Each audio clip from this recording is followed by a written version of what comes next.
Well, welcome everyone. My name is Laura Girardeau, and I'm the Faculty Research Development Coordinator at College of Education. And I am very pleased to introduce Alex Gong today. He's a new Assistant Professor of Sport Management at the College of Education. And I'll read you a little about the background of Alex's research to introduce him. His research focuses on identifying the prosocial outcomes of sports participation from the perspective of civic engagement. His work examines sports' potential to make a positive contribution to democracy. He analyzes conditions and structures of sport organizations that facilitate broader civic participation. His recent publications examine the influence of soccer fan clubs in promoting good citizenship for members and the positive social capital outcomes of Olympic volunteerism. His greatest passion is soccer, and he's been a professional athlete, coach, and practitioner across Korea, Germany, and the United States. And today, Alex will discuss sport fandom's contribution to democracy. So thank you, Alex. Go ahead and take it away.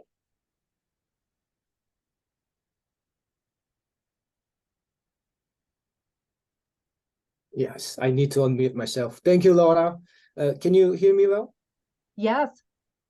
Perfect. Okay, so let's get started. Thank you for attending my presentation today. As the title suggests, I wish to invite you to discuss the civic potentials within football fan clubs, which introduce their members into wider civic participation outside of professional football. Please forgive me using football to refer soccer throughout my presentation.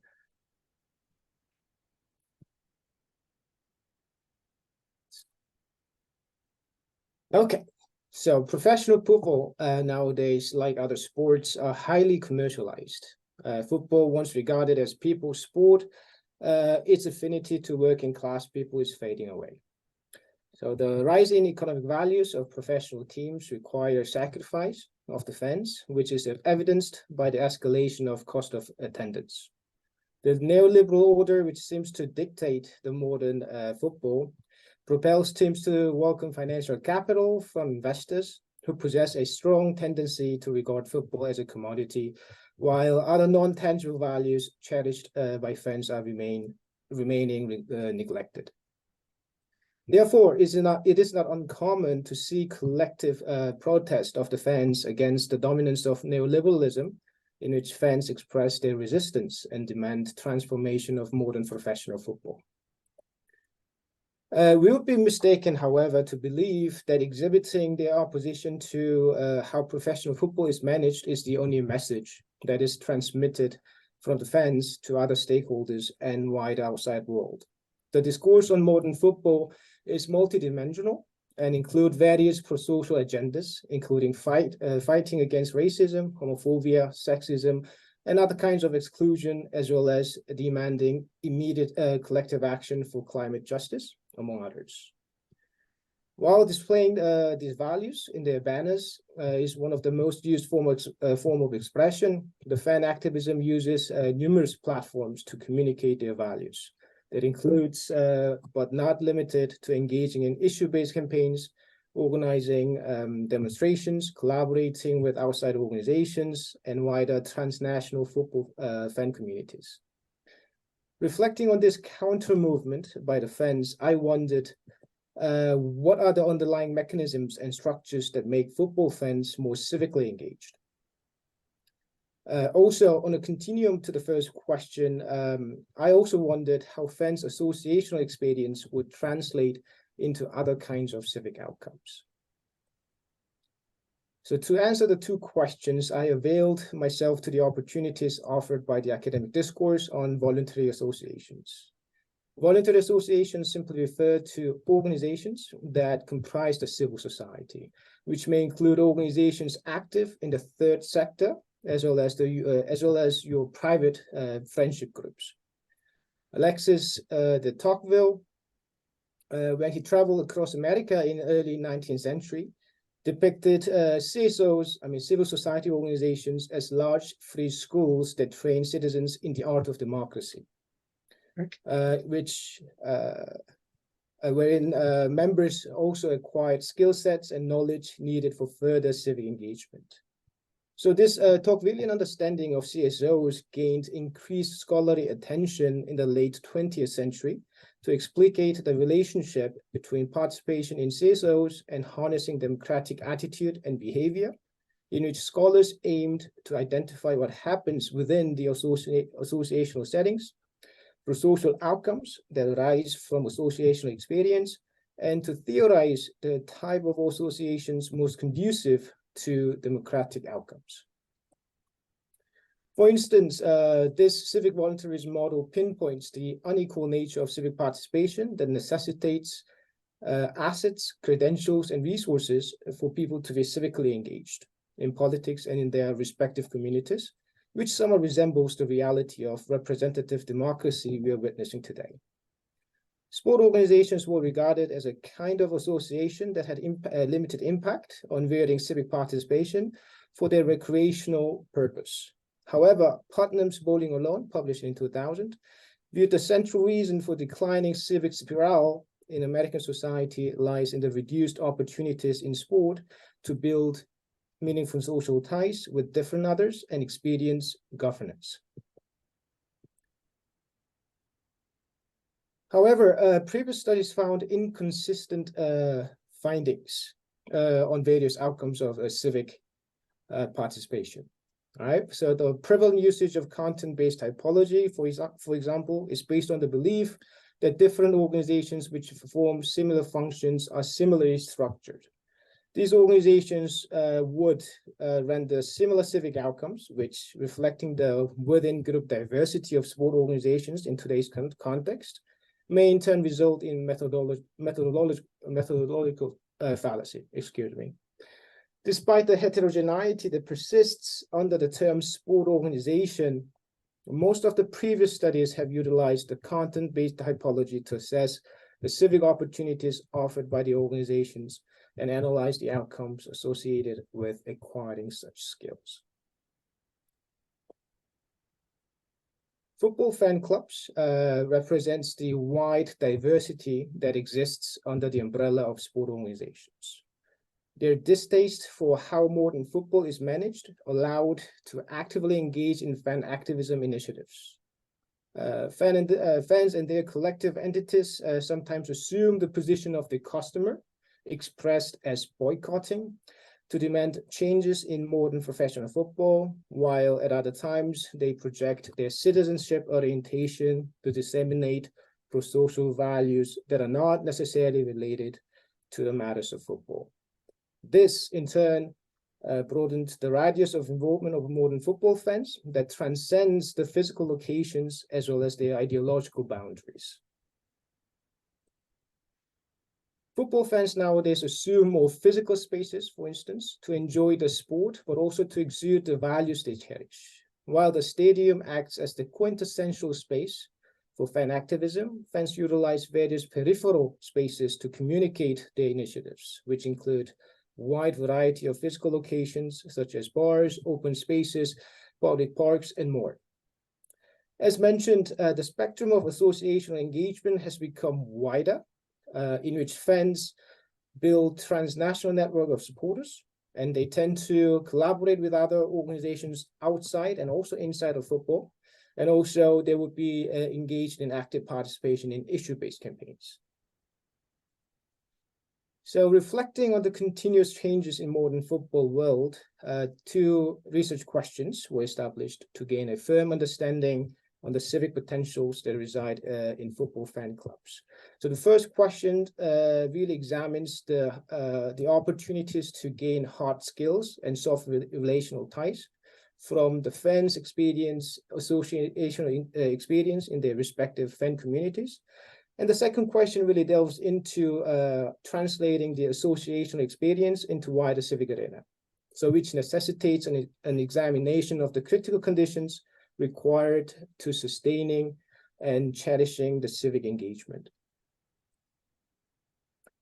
So the following conceptual framework offered a firm theoretical foundation to better examine the two research questions I just posed.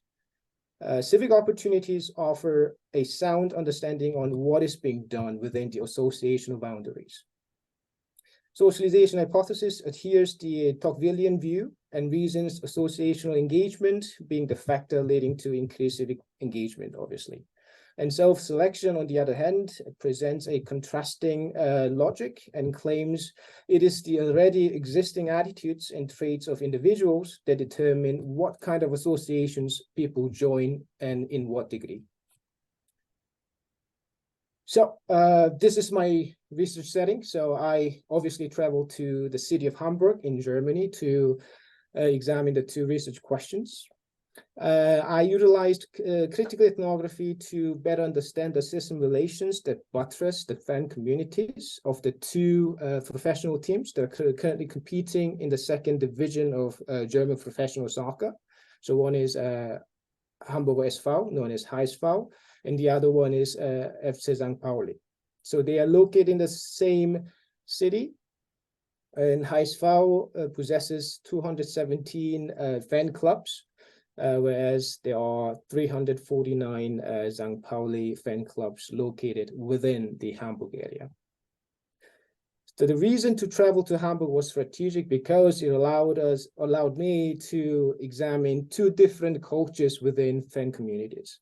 So as you can see here, HSV and St. Pauli, they differ on different dimensions, on identity, political orientation, how members join their respective fan clubs and their, radius of fan base, and also the composition of female fans. So those are two social settings that are completely different, but by including those two different settings would have allowed me to better understand the influence of culture to rear prosocial values and civic engagement. All right, associational structures are mainly shaped by what they do and why they do it, right? So, which allows members to harness civic opportunities while reinforcing their identity through associational interpretation, all of which, obviously, leads to sustained and increased civic participation. So this process is depicted with linear arrow, denoting the socialization effect, whereas the dotted line reflects the self-selection argument, which attests it is already established personal traits that make people decide what kind of association they join and what kind of prosocial attitude they exhibit. So civic opportunities were examined along three major lines. So I looked at the knowledge sets that football fans would gain, and also what kind of networks they would establish upon joining their respective fan clubs, and also what kind of skills they have learned, they have acquired throughout their tenure at their respective fan clubs. And this is a simplified version of my results. So although fan clubs, I examined 4 fan clubs from, 2 fan clubs from each team, so which would make 4, to better understand how civic opportunity structures would differ across the 4 fan clubs. Although they are categorized under the wider term, fan community, football fan clubs, they still exhibit a wide variances. So first, the way they build network is very different, in which one fan club is very committed to develop inter-organizational ties, meaning they reach out to other kinds of organizations inside football and outside football, whereas the others would perceive themselves as more internally oriented. So their prime purpose is to build and maintain their social ties with their members only. And also how they earned skills would determine whether they will be participating in civic arena more actively or more passively. So some fan clubs offered opportunities to experience governance. So they have leadership structures. Some of them, they have fiduciary duties. They organize events. So which all translates into the opportunities to acquire skill sets that can be utilized in wider civic arenas. And also the knowledge base is influenced by the gravity of associational opportunities that each fan club allows their members to gain. Right. So one fan club is very committed, very active in their fan base, but also outside of the fan base, they would regularly attend more supranational events, and also they would not hesitate to go out and meet other fans and non-fans that agree with their cause, whereas others would primarily focus on enjoying the football, as the cultural content itself. And also cultural tools is very significant factor that influences what you can gain and also how those skills can be utilized in wider civic participation. So what I mean by complex versus simple value structure is that complex value structure would include issues that are related to football, but also that are not related to football, right? So social cultural issues, security, atmosphere, experience, performance, they all relate to football, the core issues of football. However, fans are not hesitant to express their values to support against racism, exclusion, support for children, which are not necessarily, related to sport per se, right? And also complex value structure would also include contested issues such as homelessness, homosexuality, refugee crisis, and climate justice, which all comprise the identity of the fans to make their value structure more complex and more diverse. So all of this would also influence where they will be actively engaged. So the use of core and peripheral spaces to prolong their civic engagement also is a critical factor, right? I mean, fans nowadays do not necessarily remain within the stadium and use it as the focal point to express their values, but also they go outside. They transcend their traditional boundaries of professional sport and enter the local communities, find people who agree and align with their cause, right? So all of this would ultimately impact whether a fan or fan club is more proactively engaged in fan activism or reactively. I guess I still have a couple minutes, right? Okay, good. So now I would like to talk about why do civic potentials of sport organizations matter. So first, it doesn't necessarily reflect the reality of professional football in Germany only. So you see football fandom as a new subculture in American sport, right? I mean, American professional sport epitomizes, the top of highly commercialized, neoliberal setting. However, you see the vibrant fan culture within such settings, right? And you can also see more and more fans engaged in with their clubs at the USL level. So their composition is more diverse and they celebrate different values. And I think, which is not tested yet, but there is still the connotation of soccer in American society being the egalitarian sport, right? I mean, it's relatively cheaper, actually much cheaper for a fan to visit, an USL game than other professional sports, which allows people to come together and share their ideas and also become actively engaged, in sport and outside of sport.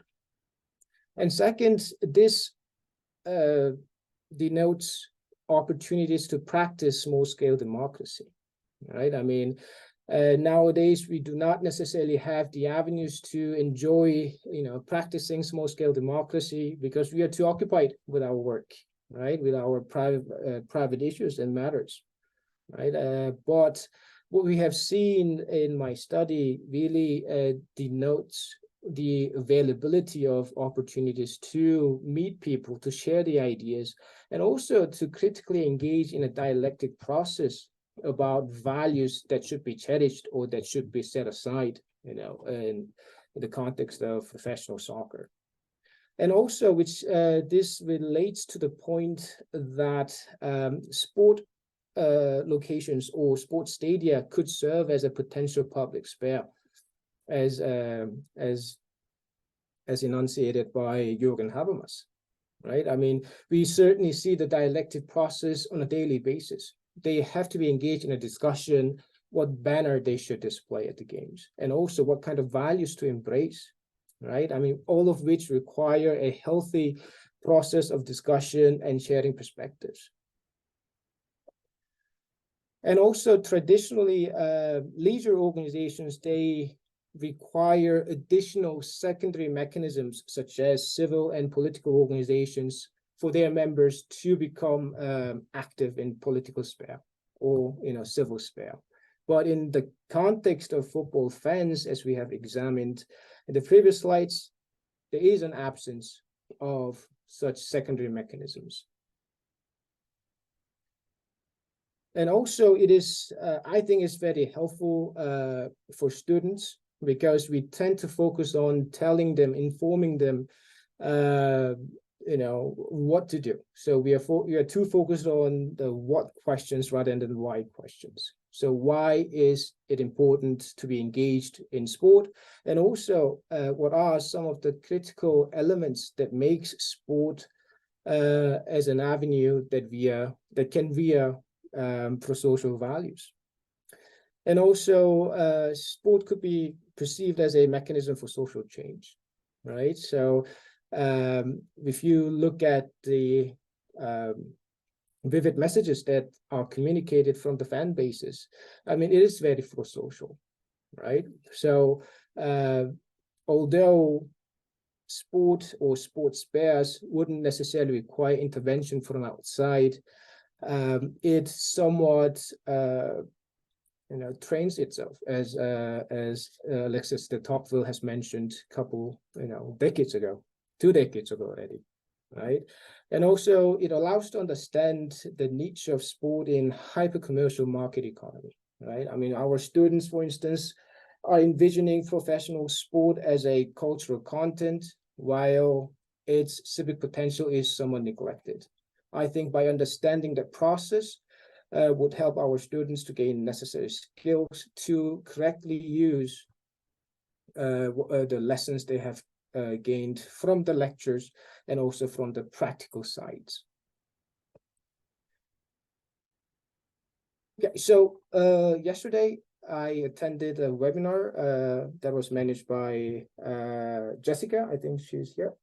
Right? And we talked about the potentials of sport serving as an effective platform for learning, right? So this is a picture I've taken on site, which shows different kind of stickers, right? So in order to produce a sticker, within the fan base, with a message contained on prosocial value, requires obviously dialectic process, right? I mean, people have to come together, they have to discuss, they have to, talk about different opportunities, on the design, on the core message, etc., right? So I perceive it as an opportunity to enhance our students and our understanding on, the prosocial values that are prototypical in sport, right? It's not necessarily a primary learning mechanism, but it possesses the potential to be developed as an effective way of learning. I may be romanticizing the German football culture, but it is true, I think, that it offers a space for important issues of our time to be discussed. So I intend to continue on my research initiative. So, I mean, I'm slightly focusing on the messages that are transmitted from the wider football community. And one of the urgent issues is obviously about climate justice and climate change, right? And while I was preparing for this presentation, my wife, she was looking at the slides and, was sharing her perspective and saying, what the fan clubs are doing, it reflects eco-justice, the elements of eco-justice, in which, the climate justice issues are intertwined with social justice issues, right? So I wish to make a step further to really understand the authenticity and also the validity of the languages that are stemming from the professional sport on climate justice.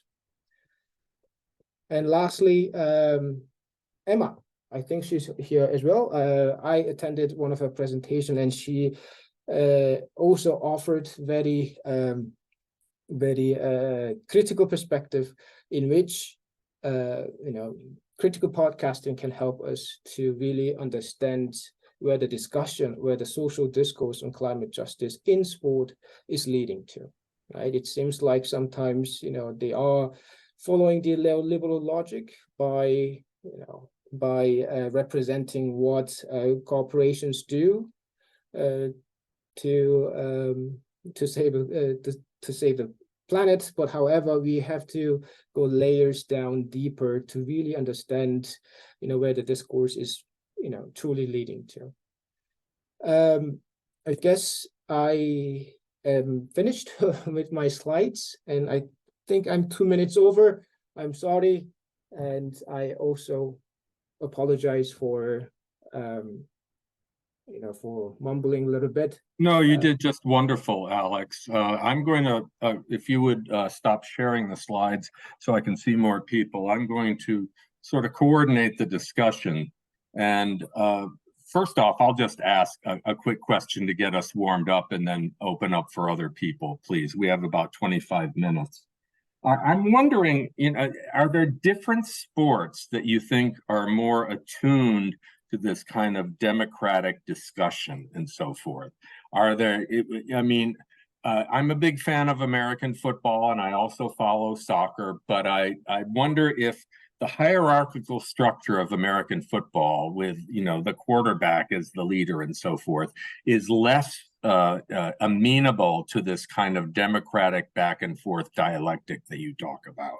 And should we be, and so then following up on that, should we be focusing more attention in our country on football, soccer, I mean? Thank you, AG, for your wonderful question. I think soccer is better structured in a way that allows fans to harness prosocial outcomes, like become more civically engaged, because, as I mentioned, it has the connotation of being egalitarian. It's still cheaper to go to soccer games, right? Which allows different groups, across different social status to join the game and become part of it. And also in Germany, it is very peculiar because they are intentionally protecting the game for the fans. So they're maintaining the basic structure known as 50+1 rule, which gives the majority share to the fans over corporations. So by doing so, it protects the game from external intervention driven by monetary gains. And on your second question, I think more focus should be given to localized sporting events. So I briefly talked about USL, right? It's a second, third, and fourth tier professional / semi-professional football, but the fan base is more diverse and also very vibrant, right? I mean, they embrace their local communities and they celebrate the different values they bring into the game. So I wish to conduct a research, that specifically addresses, the civic potentials within the fan base at, USL level, because it's more affordable and also therefore it is more egalitarian in my view. Thank you, Alex. Any other, put your hand up or use the function to put your hand up and I'll call on you. Brian? Yeah. Hey, thanks, AG. Thanks, Alex. That was a great talk. Mine's more of a generalizability question about methods and sampling that I have. Just thinking about the way soccer or football works across the world. And then thinking of your study. One, it's too bad you didn't go to La Liga and had to go to Bundesliga, because I'm more of a La Liga fan, but I'll forgive you for that.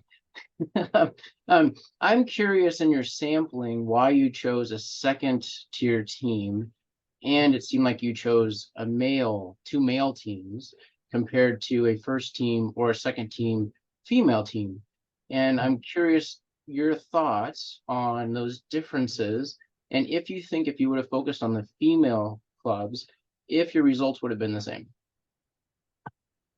There's a lot of speculation there, but I'm curious about this. Okay, perfect. The reason why I traveled to Germany is they have better beer, right? So you have to give me credit for that, right? No. Well, yes, I mean, on your first question, I intentionally selected Hamburg because it allows me to observe two different cultural stigma. So FC St. Pauli is very left-wing driven club. So whereas the other one is that they emphasize more on historical achievement, performance on the players, whereas the prosocial, agendas are not necessarily, projected through their fan base. I mean, they are supporting on the various, agendas that we just talked about on the two different contrasting fan bases.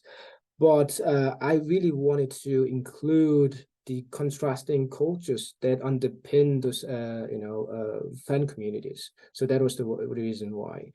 And they are also situated in a proximity. In close proximity. Their stadia are distanced about 15 kilometers away within the city of Hamburg. So they share some geographical locations that exude the traits of both teams, right? So it was also very interesting to see that.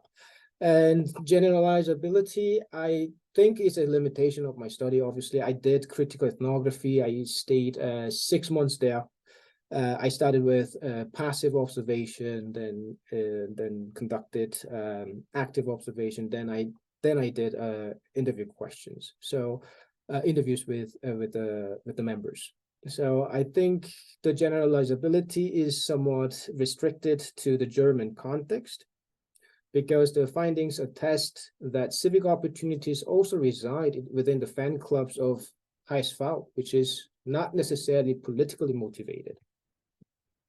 And yeah, so the reason why I selected male teams, I mean, both teams have female teams, and I went to their events as well.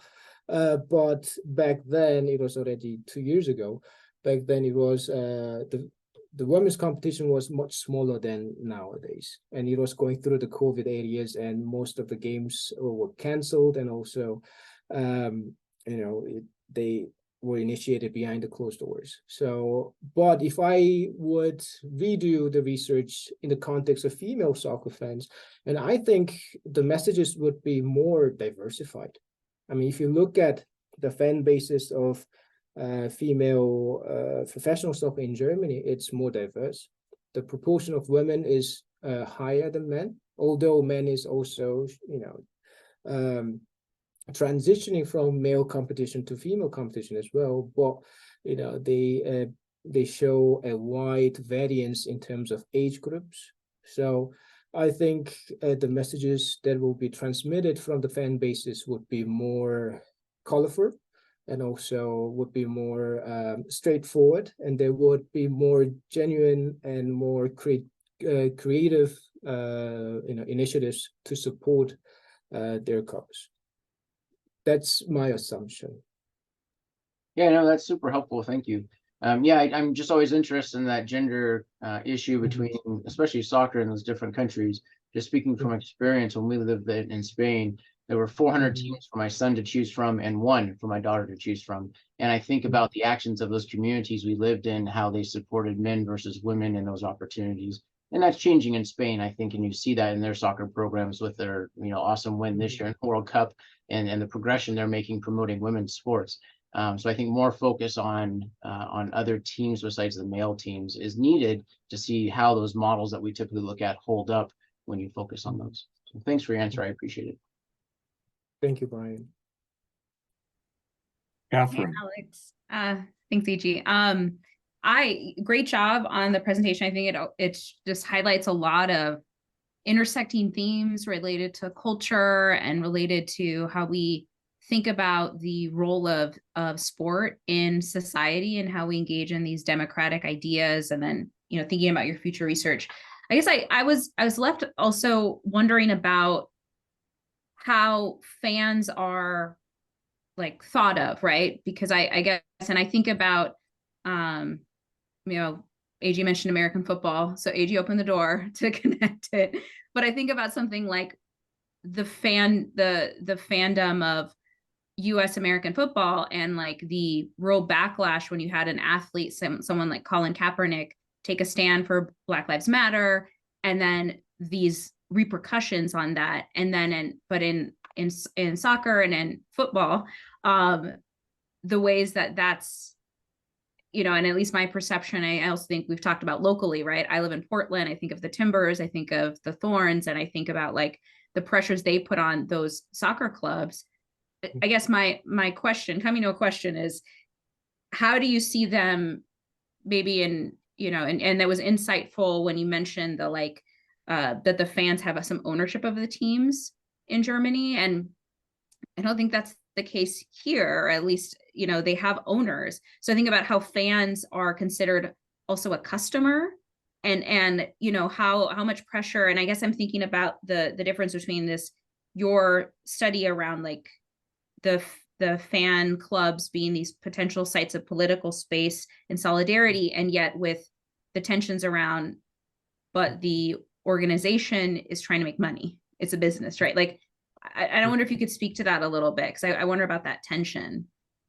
Okay, except for Green Bay, AJ, citizens, but I'm thinking about even just soccer, like Portland Timbers, for example. You share a picture. They have an owner, a specific person owns the team, and I think about what that dynamic is. And I know, I don't know if you could speak to that a bit more. For sure.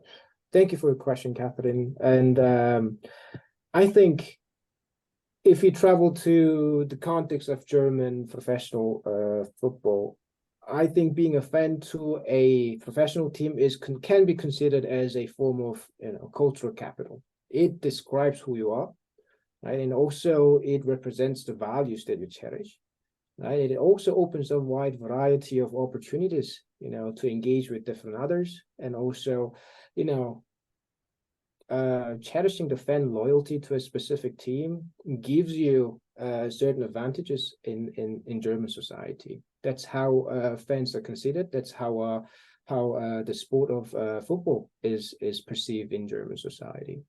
And that's why I think fans, in addition to the structural mechanisms known as the 50+1 rule, the fans have the decisive power, not decisive, but they have power to assume or to use the flexibility as a customer to demand changes, but sometimes they also assume the position of the citizen, right? I mean, there are values that citizens should project as a citizen of German society, right? And that flexibility doesn't necessarily exist in American context, because the platforms in which fans can convey their values through messages is limited.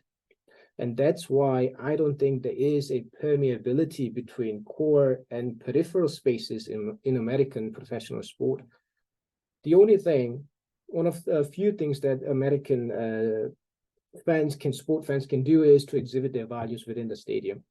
I mean, they do not have the leveraging mechanisms to work on, to exhibit and to project their values outside of the physical context.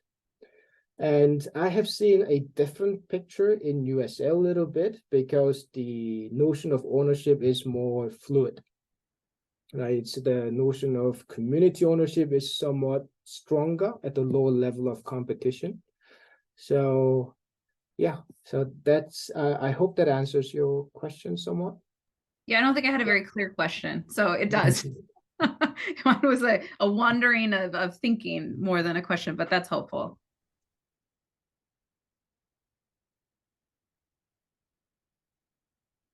Go ahead, Josh. Thanks, AG. This was really interesting, Alex, and particularly interesting for me. I have a kind of personal connection to it. A friend of mine is in the leadership of a Bayern club in DC that actually, during the Trump administration, kind of had a rift and split over racism within the club, and formed a separate split-off club. So I was kind of live texting him as you were chatting and kind of sharing some of your findings, which are super fascinating and very relevant, I think, for him, and certainly as a German. So I was wondering if you were interested or had seen any sort of divisions within clubs, and then also wondering if you thought that some of those dynamics may be different in German clubs that had a more complex history, like Borussia Dortmund or Leipzig, with being bought out by Red Bull, that kind of fly in the face of the 50+1 rule. Yes, thank you, Josh, for your wonderful question. I think the greatest division that I see within the German football fan communities is obviously the division between the club and the fans. Not necessarily so much between the fans, but clubs are not independent from the neoliberal orders. I mean, they have to make money, and they are trying different things to bypass the 50+1 rules. Even if you are, even if you have enforced the rule for many decades. So the greatest tension I witnessed when I was there was obviously how much resources that FC St. Pauli would spend on allowing fans with disability to travel to away games. So there was a discussion.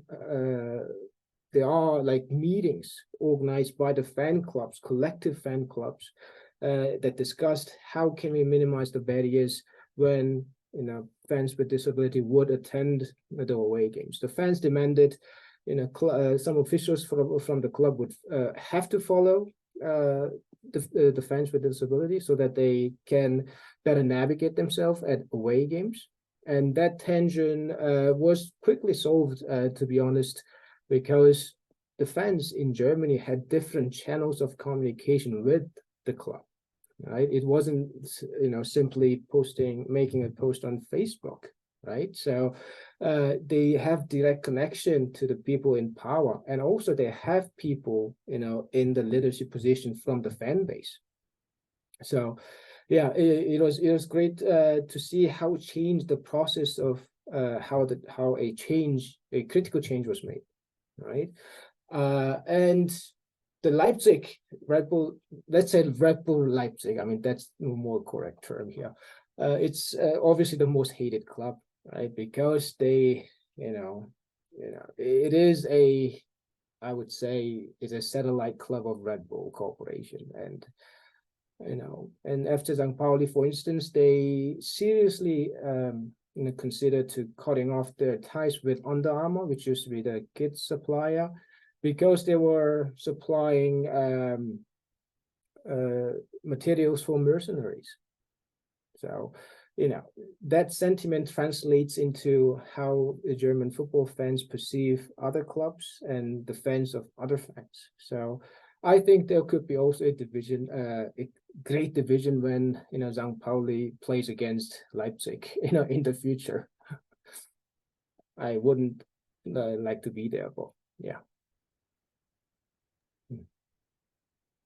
Welcome to have Shola here. Good to see you, Shola. He just arrived at his hotel and getting right on. Good for you, Shola. As one of the people who coordinates this as ADR. Any other questions that people have before I jump in with another 10? Well, I just want to know a little bit about the role of celebrity in soccer, football. In American sports, celebrity and performative actions are very much, very prominent. You have celebrities that attend events. You know, Taylor Swift going to the Kansas City games is a huge, big story that crowds out lots of other stories. It's interesting, but boy, is it crowding things out. But you have people that identify with celebrities, and therefore celebrities, you know, have this sort of performative way of working, but they also can help direct sort of socially positive kinds of things, or democratically positive. I'm thinking of LeBron James, for instance. When LeBron James comes out against racism or anything like that, people listen to it. But there's this enormous amount of money that goes on with sports, many of the sports in this country, that sort of obviates this kind of democratic interaction. Do you have any thoughts on that, Alex? Sure. Thank you for your question, AG. I think the niche for celebrities to take part in professional sport in Germany is relatively limited, because you know, the biggest name, you know, that I saw within the football stadium, was Dirk Nowitzki. You know, he was highly celebrated. I mean, he loved soccer, and there was the genuine connection. But you know, I do not necessarily think people relate sport with other kinds of cultural contents, like entertainment contents, because I mean, football is understood as their identity and also as a sole interest, right? So, you know, if you attend a soccer game in Germany, you know, they don't necessarily have the various activities that get people engaged, right? And they don't necessarily leave their seats during the games. I mean, you know, concessions are only busy during the halftime, before and after the game. I mean, you know, there is a genuine concentration on the game. So I think that sentiment translates also into how football fans perceive celebrities, right? I mean, without a doubt, they render critical influence, and I see more collaborations between professional soccer teams and, you know, German and international celebrities. But I think the impact, especially the monetary impact that it brings to German professional soccer, is somewhat limited. I mean, the stadium is always sold out in the 2 stadia that I visited. And yeah, I think prioritizing the sport they cheer for and the values they wish to protect prioritizes, you know, anything else, in my view, in Germany. Thank you. I think we have time before people start to have to leave for one more question. Brian. Yeah, that's very interesting. My question kind of built off that a little bit. I think thinking of kind of fans, control, celebrities, and so forth. One of the assumptions a lot of times, I think, in the big clubs and in those states or areas, is that everyone loves football, right? Everyone's a supporter and so forth. In conversations I've had with colleagues in different areas, and specifically Spain, they'll tell me they don't watch football. In fact, they despise it because it is still about controlling people. And they would argue it's held over from the Franco era.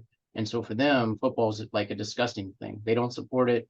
And I'm curious, in your research, have you run into that conflict where people have that perception that it's more of a controlling aspect of sport, of controlling people versus sport for sport? Mm-hmm. Thank you, Brian, for your question. I think football fans in Germany, they look at, you know, the financial interest. I mean, who stands behind the content, right? I mean, one of the reasons why NFL isn't very, you know, famous in Germany is, you know, the very reason that you just mentioned there, right? I mean, they see it as a corporate interest, expansion of their liberal ideas.